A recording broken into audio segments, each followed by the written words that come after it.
Voo do padre do balão que terminou em tragédia completa 15 anos nesta quinta-feira. Advogado brasileiro remove tatuagem de Dalai Lama após polêmica do líder espiritual do Tibete. Santa Catarina tem o primeiro registro de neve no Brasil em 2023. Polícia Civil faz operação contra ataques em escolas e detém ao menos 8 adolescentes. Rússia ameaça a Coreia do Sul após planos do país de fornecer armas à Ucrânia. Vamos falar sobre tudo isso no vídeo de hoje. E aí pessoal, beleza? Meu nome é Bruno Fabio, esse daqui é o Planeta Novo e se você ainda não é inscrito no canal, vai se inscrever agora e deixar o seu like para ajudar a gente. No vídeo de hoje, a gente tem mais um absurdo da semana e hoje eu tô aqui com o Digo Black por trás das câmeras e eu quero saber qual que vai ser a meta de likes para esse vídeo de hoje. A meta de like hoje eu quero 16.657. 16.657 likes e na quinta posição a gente vai falar sobre os 15 anos do caso do padre do balão. Nessa quinta-feira marca 15 anos desde o dia em que o homem que ficou conhecido como padre do balão decolou pro seu voo que se tornou uma tragédia. Foi no dia 20 de abril de 2008 que o padre Adelir de Carli embarcou em Paranaguá, no Paraná, para um voo de balões de gás hélio. Adelir era um paraquedista experiente e tinha como objetivo voar a bordo de balões de gás hélio como forma de chamar a atenção para a arrecadação beneficente. Isso para financiar obras de uma espécie de hotel para caminhoneiros, ou um espaço de descanso. Então, olha que história curiosa, né? Ele era um padre e ele tinha várias atuações ali dentro dos direitos humanos e principalmente voltado para essa causa aqui das estradas. A gente tem muito caso de pessoas que atravessam a BR, certo? Que fazem esse caminho, pessoas que são andarilhas, são conhecidos como moradores de rua, mas tem alguns tipos de moradores de rua, né? Existem os andarilhos, por exemplo, que não ficam parados em uma cidade, eles vão vagando por aí, e eles fazem essas viagens e às vezes continuam fazendo no período da noite, que é um período de muito mais risco para você fazer, até porque a iluminação é muito prejudicada, então a chance de um acidente é muito maior. Então o padre vê ali corriqueiramente pessoas perdendo a vida por conta disso, e decidiu fazer algumas espécies de paradas em postos de gasolina, em locais do tipo, para que as pessoas pudessem descansar, tanto os caminhoneiros quanto esses andarilhos, para não ter esse tipo de acidente. Era a causa dele. E ao mesmo tempo, ele era um cara experiente com paraquedismo. Então ele também gostava de fazer voos e coisas do tipo. Ele tinha um sonho de ficar ali com os balões 20 horas no ar para poder quebrar um recorde mundial. Vale lembrar que esse não foi o primeiro voo dele, né? Antes do voo em Paranaguá, ele fez um teste saindo de Ampere, no Paraná, e indo até San Antônio, na Argentina. Foi um teste bem sucedido que durou 4 horas. Então no dia 20 de abril, os preparativos foram acompanhados até pela imprensa, porque ele já estava conhecido por ter feito o primeiro voo. Antes de sair no voo, ele celebrou uma missa especial, tudo foi transmitido, e no dia deu para perceber que o céu não estava muito bonito, o céu estava nublado, a gente tinha um tempo estável, a gente tinha um dia chuvoso, não era o melhor momento para se voar, certo? Inclusive, os bombeiros falaram para Adelir que ele não poderia fazer o voo, né? Que não era aconselhável, pelo menos. E ele falou que mesmo assim ia fazer aquele voo. Então ele ficou preso em uma cadeira sustentada por 1000 balões e saiu com a intenção de chegar em Dourados, no Mato Grosso do Sul. Ele faria então esse tal voo de 20 horas. E por que ele tinha também tanta confiança, né? Ele estava muito bem equipado. Ele estava equipado ali com paraquedas, caso algo desse errado, capacete, roupas impermeáveis, que era justamente para caso passasse por uma nuvem ou caísse do balão em água, né? Aparelho de GPS para se localizar, celular, telefone por satélite, que era para poder falar com outras pessoas e falar onde ele estava, né? Colete salva-vidas, traje de voo térmico, que é para impedir, porque lá em cima realmente fica, quanto mais sobe, mais frio fica, né? Alimentos e água, ou seja, o padre tinha ali todo o equipamento necessário para caso algo desse errado, pelo menos é o que parecia, né? Só que ele teve um último contato às 21 horas daquele dia, quando ele estava ali a cerca de 25 km de São Francisco do Sul, em Santa Catarina. E aí, para quem estava indo para Dourados, ele estava totalmente errado, né? Pro outro lado. Ele estava indo pro outro lado, então já é um motivo para se preocupar, né? Inclusive ele informou naquele momento que estava perdendo contato com o GPS, que o GPS já não estava mais funcionando. No momento então, o padre foi dado como desaparecido. Foram feitas buscas pelo litoral do país, principalmente ali onde teve o último contato com ele, em Santa Catarina. E na época a Marinha, a Aeronáutica e um grupo de bombeiros voluntários se reuniram para tentar achar o padre. Então no dia 4 de julho de 2008, a gente está falando aí de quantos meses depois? Maio, junho, julho. Praticamente 3 meses, 2 meses e meio. 2 meses e meio depois, foram encontrados os restos do corpo do padre por um barco rebocador próximo à costa de Maricá, lá no Rio de Janeiro. E olha só, mano, já foi pro outro lado. Ele ia pra um lugar que não tinha nem mar, gente. Tá ligado? Depois, um exame de DNA confirmou que era ali o Adelir. Quando o corpo dele, então, foi recebido em Paranaguá, né? Ele foi recebido por uma salva de palmas e por fiéis que estavam fazendo uma vigília em homenagem ao padre que ficou tão querido na região. Na quarta posição a gente vai falar sobre um advogado que decidiu remover a tatuagem que ele tinha feito do Dalai Lama. O nome dele é Diogo Gomes, um advogado de 29 anos, e ele decidiu cobrir uma tatuagem dele depois que o Dalai Lama apareceu ali naquele caso com a criança, onde ele pede para a criança chupar a língua dele e dar um selinho na criança, né? Então, quando o Dalai Lama fez isso, muita gente ficou triste com ele, muita gente inclusive via ele como um símbolo e coisas do tipo. E quando o Diogo viu a notícia, se surpreendeu e falou, pô, vou, né, tirar isso do meu braço agora. Então, na hora que ele viu, já mandou mensagem pro tatuador, e o Rafael Pontes, que era o cara que tinha feito trabalho há 10 anos atrás, foi o mesmo que cobriu então o Dalai Lama. Então, o Dalai Lama, inclusive, por conta dessa polêmica, imagina, ó, tem gente cobrindo o rosto dele, tem locais que provavelmente já não querem mais receber ele.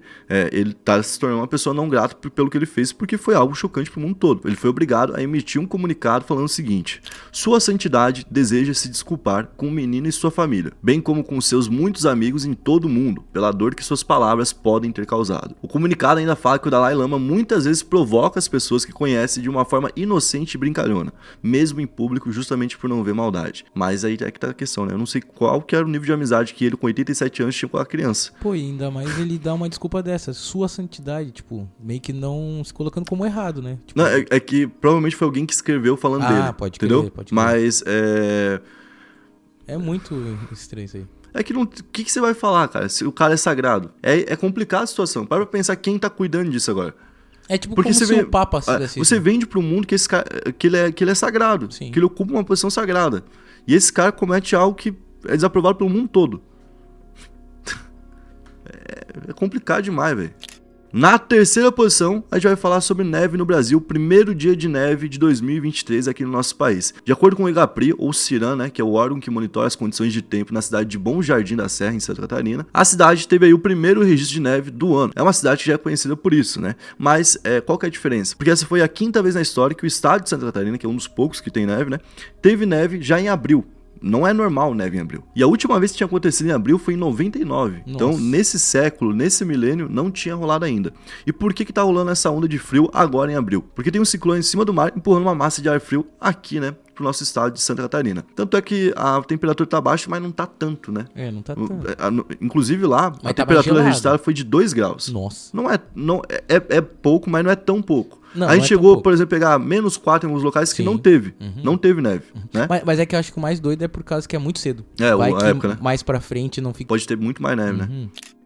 Na segunda posição, a gente vai falar sobre uma operação contra ataques em escolas. A Polícia Civil de Santa Catarina realizou na quarta-feira, no dia 19, uma operação para apurar os planos de ataque em escolas em ao menos 5 estados. Serão cumpridos 10 mandados de internação provisória, 13 de busca e apreensão e 11 afastamento de sigilos de dados. Até às 9 horas da manhã, 8 adolescentes tinham sido detidos, sendo um deles em Santa Catarina, 2 no Paraná e 5 em São Paulo. Essa operação foi para prevenir novos ataques, inclusive nessa data de hoje, que é uma data especial dentro do assunto. A gente está falando do dia 20 de abril, que é o aniversário do Adolf, que já foi escolhido algumas vezes como data para poder rolar esses ataques, né? Então, essas pessoas que foram detidas pela polícia são pessoas que falaram que fariam esse ataque publicamente na internet, ameaçaram de fazer ataque, ou então apoiaram alguém de fazer ataque, viu alguém falando que faria e falou vai lá e faz mesmo, ou até mesmo já estavam se preparando para fazer esse ataque, correndo atrás, por exemplo, de arma, coisas do tipo assim. Então são níveis diferentes de pessoas que estavam envolvidas de alguma forma com um possível ataque que inclusive poderia acontecer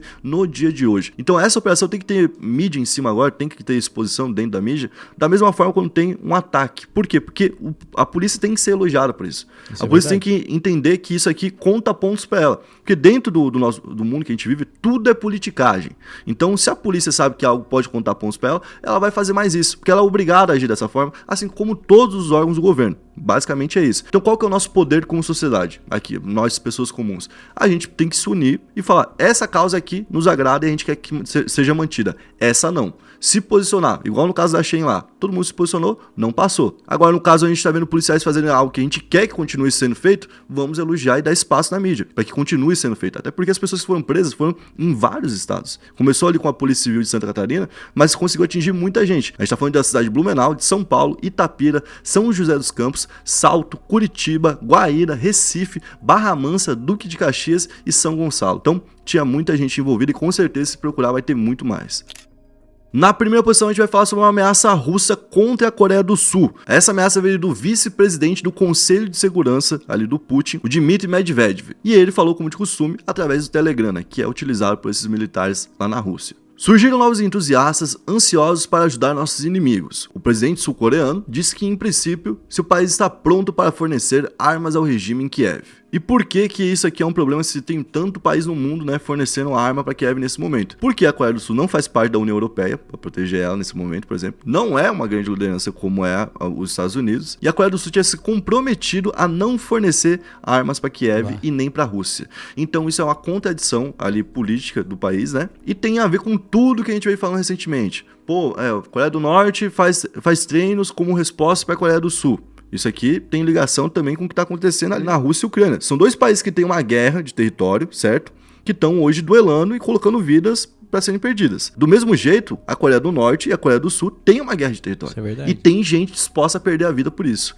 Então, eles olham para o que está acontecendo e babam. E desejam estar naquela mesma situação. E esses treinos que acontecem hoje têm muito mais peso justamente por essa guerra que acontece entre Rússia e Ucrânia, né? Então, se a Coreia do Sul fizer essa doação para Kiev, a Rússia pode fazer uma doação para o vizinho da Coreia do Sul, que é a Coreia do Norte. Inclusive, ele falou isso. Vou ler para vocês. Eu me pergunto o que as pessoas daquele país dirão quando virem as últimas armas da Rússia nas mãos de seus vizinhos mais próximos, nossos parceiros da Coreia do Norte. Nossa, chamou de parceiro. Cara, não, ele chamou de parceiro e falou nossas últimas armas, mostrando que eles são dispostos até o fim, a dar tudo que tem na Rússia pra acabar com a Coreia do Sul se isso acontecer. Ou se não, até aquela arma que ele falou que tem, aquela arma nova, as últimas armas. Pode ser também, tá né? ligado? Pode ser a última de lançamento, né? Isso. Exatamente. Caraca, esse aí, eu acho que daí Aí é não sei o que é pior. Porque a Coreia do Norte agora acabou de lançar um satélite espião militar, né? Foi, né? Aí, com armas da Rússia, mano, a Coreia do Sul vai estar... E é uma aproximação doida, né? Porque a Coreia do Norte foi um país que rompeu com a União Soviética. Sim. Né? Falou, não, aqui não, a gente não vai seguir as ordens da União Soviética, a gente vai ter o nosso próprio governo. Tanto que é um governo distanciado de tudo. Eles não têm, por exemplo, uma super colaboração com Cuba, porque Cuba tem um governo de esquerda e eles também. Eles têm ali, obviamente, encontros e coisas do tipo, mas algo muito contido, né? A Coreia do Norte vive uma realidade muito linkada à China. Essa é a grande apoiadora. E você vê que a China, cara, ela sabe o momento de ficar quieta, né? Sabe. Ela não tá falando nada agora, por exemplo. Porque se ela fala, ela linka ali 3 países muito importantes no momento que tem armamento nuclear. Todos eles têm armamento nuclear, certo? E que poderia botar mais lenha no fogo. Então eu acho até que a China tá sendo responsável nesse momento aqui em específico. Mais pra frente eu já não sei. Até porque a China não costuma ser muito responsável, não. Por exemplo, dando mais um mandato aí pro Xi Jinping que não era pra ele continuar tendo, né? E olha só, o meu medo agora que passou aqui pela minha cabeça é que ela meio que tá rodeada por um fogo, né? Porque ela tem Ucrânia e Rússia aqui, tem agora Taiwan embaixo, agora tem Coreia, tem o Japão também, que também E tá ela faz aqui divisa com os dois pontos. Ela faz divisa com a Coreia do Norte e ela faz divisa também com a Rússia. Sim. Hoje ela já tá em divisa com um país que tá em guerra. É. Se no outro canto acontecer a mesma coisa, pode ser que a gente tenha problemas. E vale lembrar que a própria China também tá aproveitando esse momento da Rússia de enfraquecimento para pegar uns locais ali que eram russos e meter um nomezinho chinês. Claro. E considerar território chinês. Então a China, ela vai olhar mais ou menos assim. A guerra é válida para mim? Tô me tornando a maior economia do mundo dentro, sem guerra, sem nada. Verdade. Ela é válida para mim? Talvez não seja válida para mim. Hoje eu tô comprando o gás russo a 40% do preço original. Sim. Então tô tirando lucro da guerra. É verdade. A guerra dele é válida para mim. Então eu ajudo a Rússia para não morrer e continuar me fornecendo coisas boas por um preço até menor, certo? Para não morrer dentro da guerra, que eu digo, né? Mas ao mesmo tempo também eu não quero que a Rússia se torne um grande demônio a ponto de se tornar uma concorrência para mim. Tudo é pensado dessa forma. É um equilíbrio entre vou ajudar um lado pro outro lado não dominar, mas também não vou ajudar esse lado a ponto desse lado dominar. Nenhum outro país pode se tornar tão grande que seja maior do que o seu ou mais importante que o seu nessas negociações. Isso é geopolítica, né? É uma doideira. E eu penso muito nisso por causa que a China realmente, que nem tu falou, ela tá se tornando uma potência muito grande, tá ligado? E ela pode chegar... É o maior país do mundo já. E ela pode chegar no finalzinho da guerra, digamos assim, quando a Rússia ou até mesmo quando os Estados Unidos estiver, tipo, sei lá, sem grana pra poder ajudar. E daí vai e fala assim, não, vou financiar essa galera. Aí eu acho que ela mata toda a jogada.